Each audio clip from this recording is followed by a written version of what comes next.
Hello and Jai Hind students, welcome to this lecture of Direct and Indirect part 4. In this video we are going to study about imperative sentences. Imperative sentences को indirect speech में कैसे convert करना है, this we are going to learn in this video. So please watch it till the end and don't forget to see the bonus tip at the end. Let's get started. So I have already written a sentence, an example sentence over here. He is said to me close the door. So आपको पहले अगर नहीं पता imperative sentence क्या होते हैं वो समझा देता हूँ. So imperative sentences are those sentences in which we get a sense of request, command and order. These some sense we get from the imperative sentence.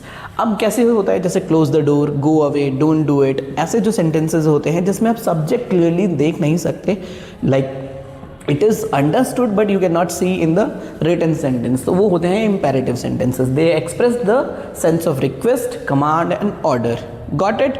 Advice also, threat also, but mainly order, request and command.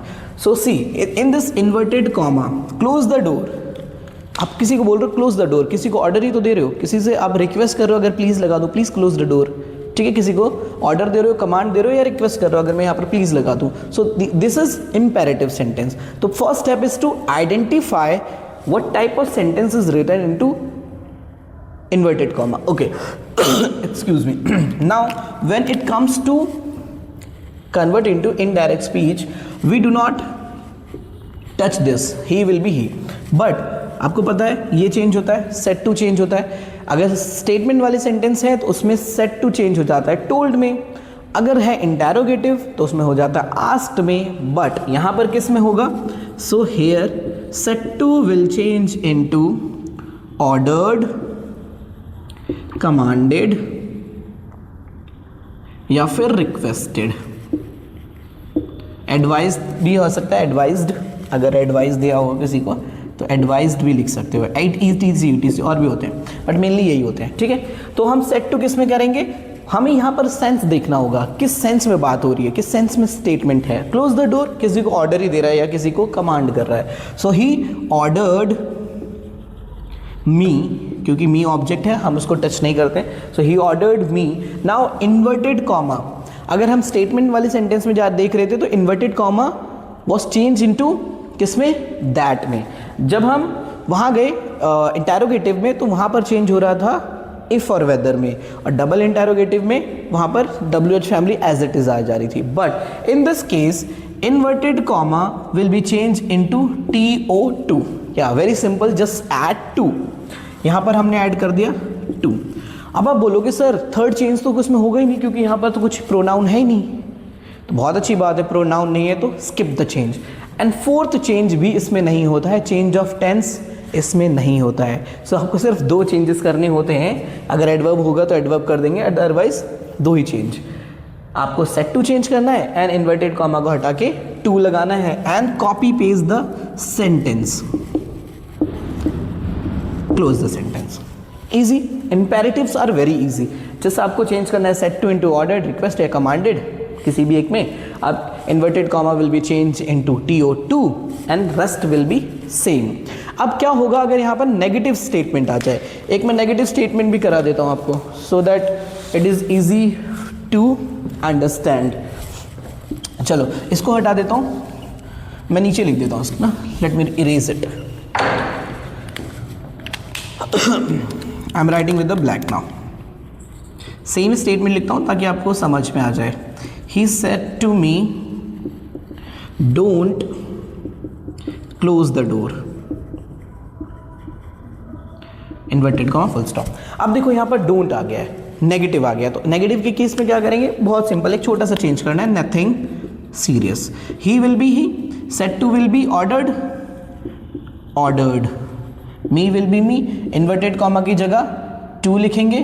But एक चीज़ याद रखनी है, जब भी यहाँ पर don't लिखा है यानी नेगेटिव लिखा है तो हम टू से पहले नॉट का यूज़ कर देंगे. चलो मैं नॉट पहले लिखता हूँ, नॉट टू आ जाएगा.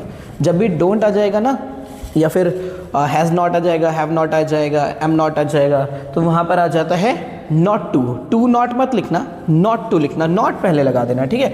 Then the same sentence as it is, easy. अब एक रिक्वेस्ट वाला करा देता हूं, चलो।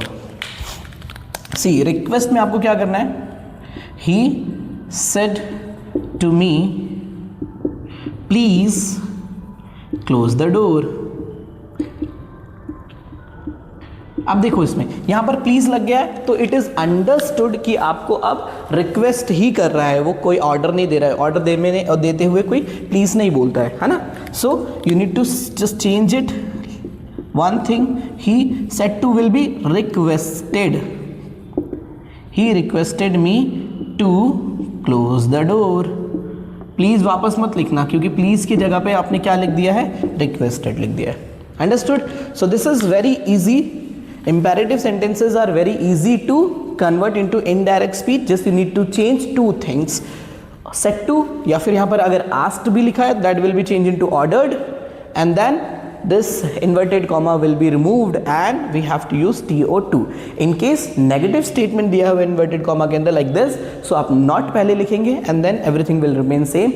tense की change करने की ज़रूरत नहीं है और pronoun का भी change करने की ज़रूरत नहीं है।